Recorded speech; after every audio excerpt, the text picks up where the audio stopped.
एक गांव में एक निर्धन जुलाहा दंपति रहता था। जुलाहे का नाम था माधव और उसकी पत्नी का नाम था कांता।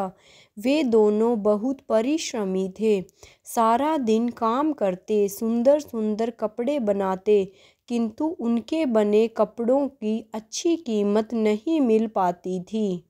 फिर भी जो मिलता वे उसी में संतुष्ट रहते और एक टूटी फूटी झोंपड़ी में रहकर अपना जीवन व्यतीत कर रहे थे।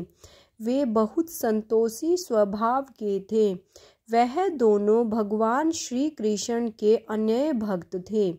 दिन भर के परिश्रम के बाद जो भी समय मिलता उसे वे दोनों भगवान के भजन कीर्तन में बिता देते।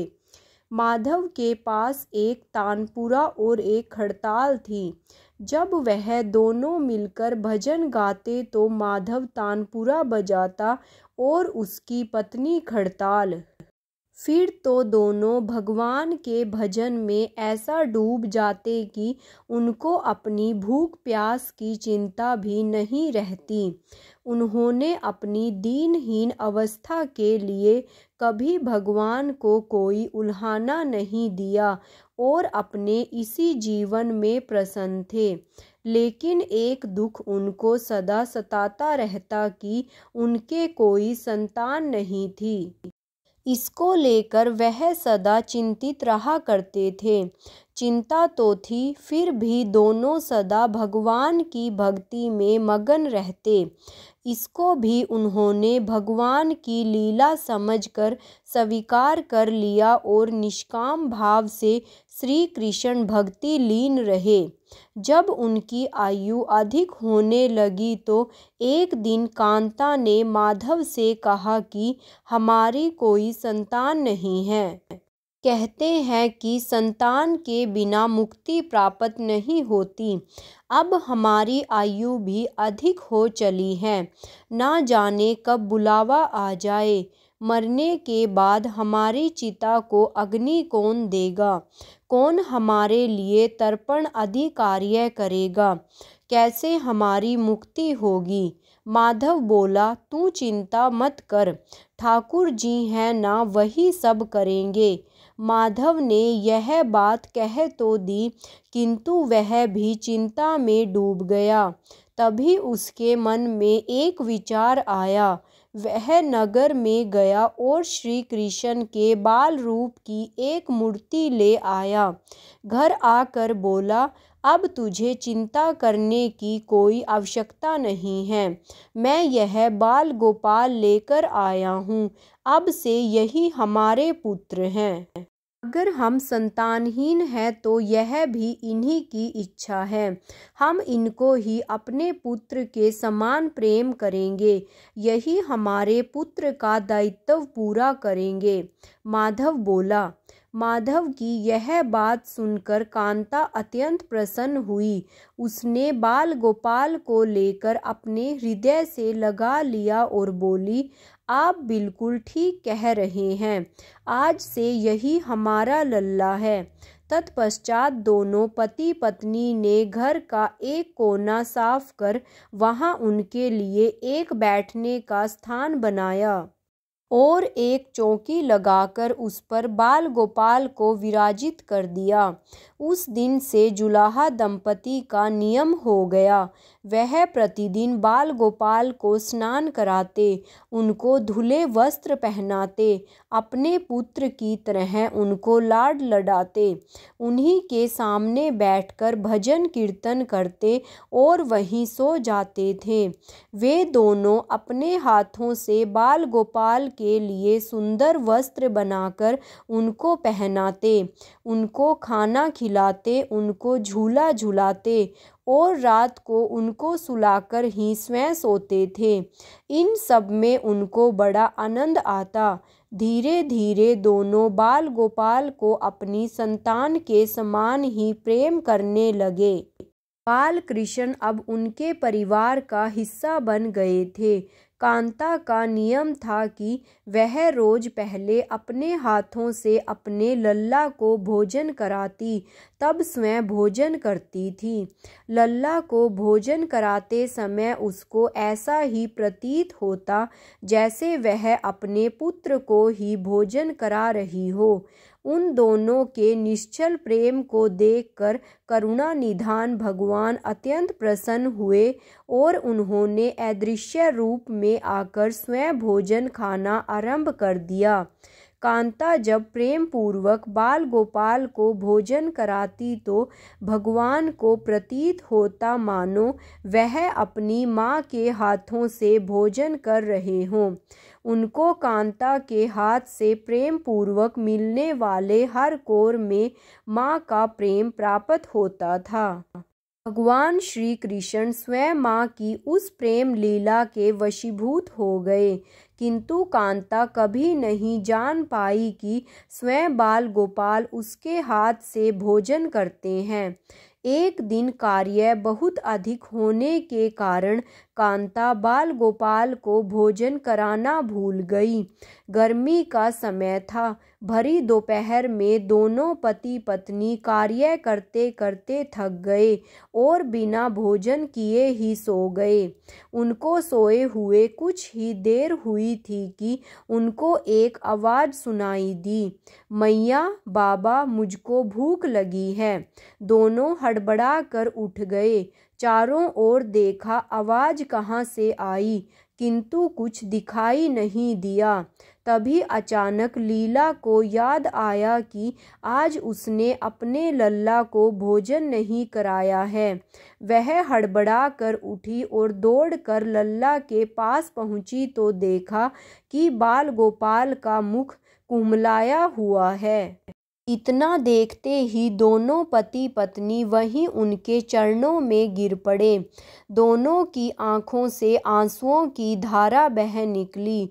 लीला तुरंत भोजन लेकर आई और ना जाने कैसा प्रेम उबड़ा कि उसने लल्ला को उठाकर अपनी गोद में बिठा लिया और भोजन कराने लगी।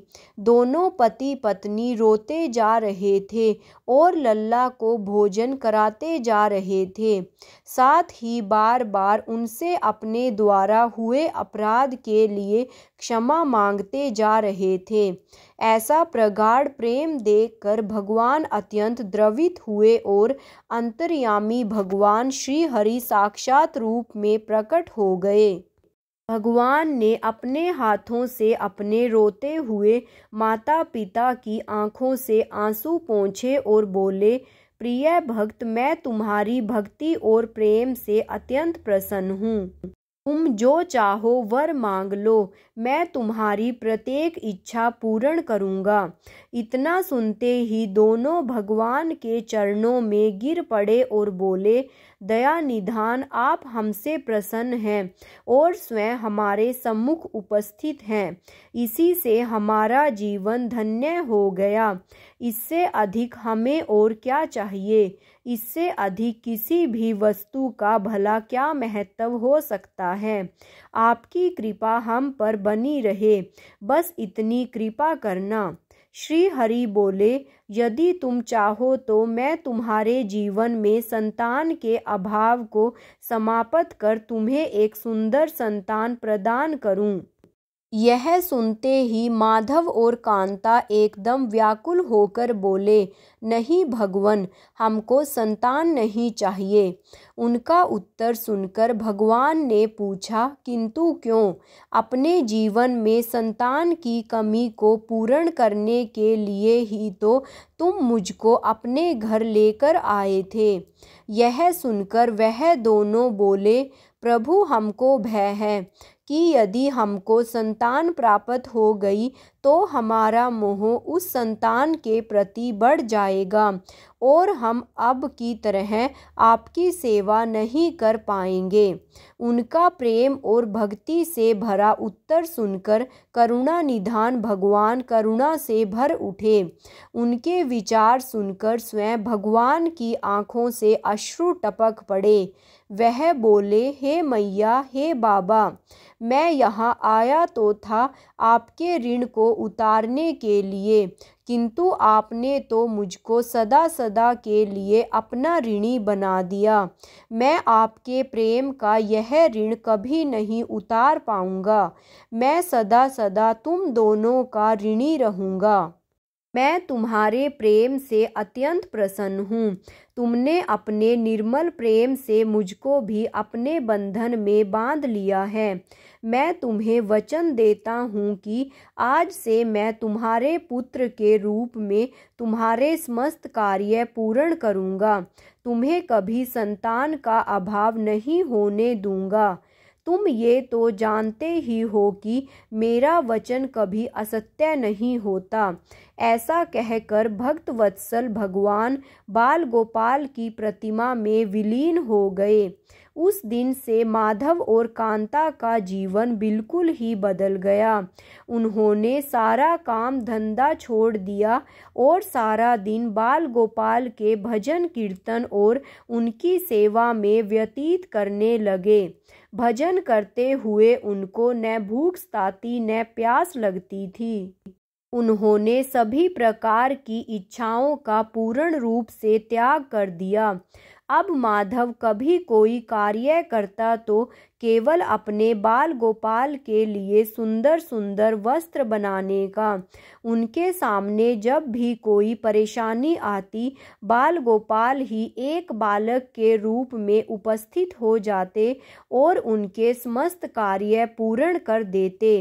वह दंपत्ति और बालक गांव भर में चर्चा का विषय बन गए, किंतु गांव में कोई भी यह नहीं जान पाया कि वह बालक कौन है, कहाँ से आता है और कहाँ चला जाता है। धीरे धीरे समय बीतने लगा। अब जुलाहे दंपत्ति बूढ़े हो चले थे, किंतु भगवान की कृपा उन पर बनी रही। अब दोनों की आयु पूर्ण होने का समय आ चला था। भगवत प्रेरणा से उनको यह ज्ञात हो गया कि अब उनका समय पूरा होने वाला है। इसी के चलते एक दिन दोनों ने भगवान को पुकारा। ठाकुर जी तुरंत प्रकट हो गए और उनसे उनकी इच्छा जाननी चाहिए। दोनों भक्त दंपति भगवान के चरणों में प्रणाम करके बोले, हे प्रभु, हमने अपने पूरे जीवन में आपसे कभी कुछ नहीं मांगा, किंतु अब जीवन का अंतिम समय आ गया है, इसलिए आपसे कुछ मांगना चाहते हैं। भगवान बोले, निसंकोच होकर अपनी कोई भी इच्छा कहो। मैं वचन देता हूँ कि तुम्हारी प्रत्येक इच्छा को पूर्ण करूँगा। तब बाल गोपाल के अगाध प्रेम में डूबे उस वृद्ध दंपति बोले, हे नाथ, हमने अपने पुत्र के रूप में आपको देखा है। आपने भी पुत्र के समान ही हमारी सेवा की है। अब वह समय आ गया है जिसके लिए कोई भी माता पिता पुत्र की कामना करते हैं। हे दीन बंधु, हमारी इच्छा है कि हम दोनों पति पत्नी के प्राण एक साथ निकले।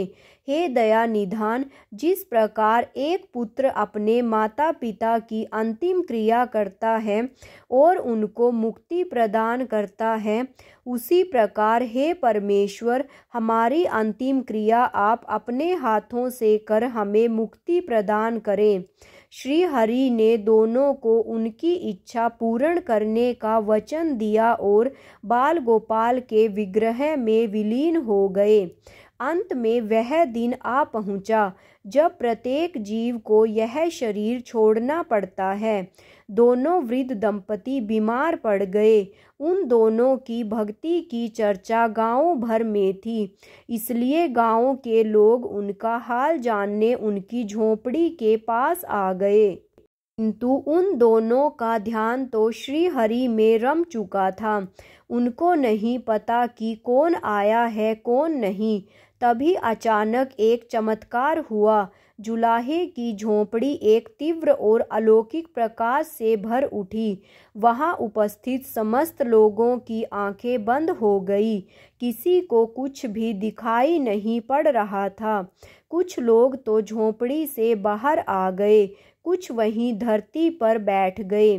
तभी श्री हरि अपने दिव्य चतुर्भुज रूप में प्रकट हुए।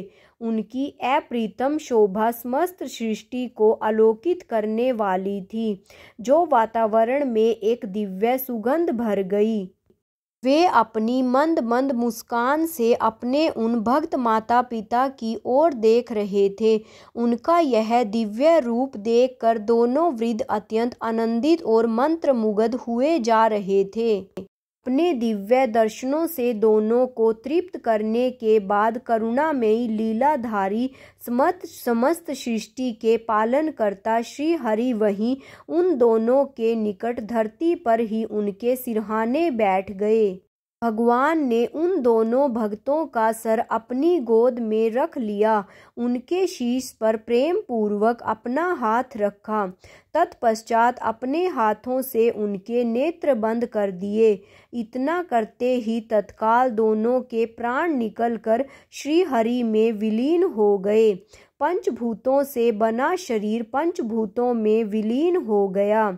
कुछ समय बाद जब वह दिव्य प्रकाश का लोप हुआ तो सभी उपस्थित ग्रामीणों ने देखा कि वहाँ न तो माधव था, न ही कांता थी और न ही बाल गोपाल। बचे थे तो मात्र कुछ फूल जो धरती पर पड़े थे और एक दिव्य सुगंध जो वातावरण में चारों ओर फैली थी। विस्मित ग्रामीणों ने श्रद्धा से उस धरती को नमन किया। उन पुष्पों को उठाकर ग्रामवासियों ने शीश से लगाया तथा माधव और कांता की भक्ति और गोविंद के नाम का गुणगान करते हुए चल दिए। उन पुष्पों को श्री गंगा जी में विसर्जित करने के लिए। सच्चा भक्त वह है जो एक क्षण के लिए भी भक्ति से विमुख नहीं होता है, अर्थात जिसका चित्त ईश्वर में अखंड बना रहता है, वही सच्चा भक्त कहलाता है। सरल शब्दों में कहें तो भक्ति के अंतिम चरण का अनुभव करने वाले को ही भक्त कहते हैं।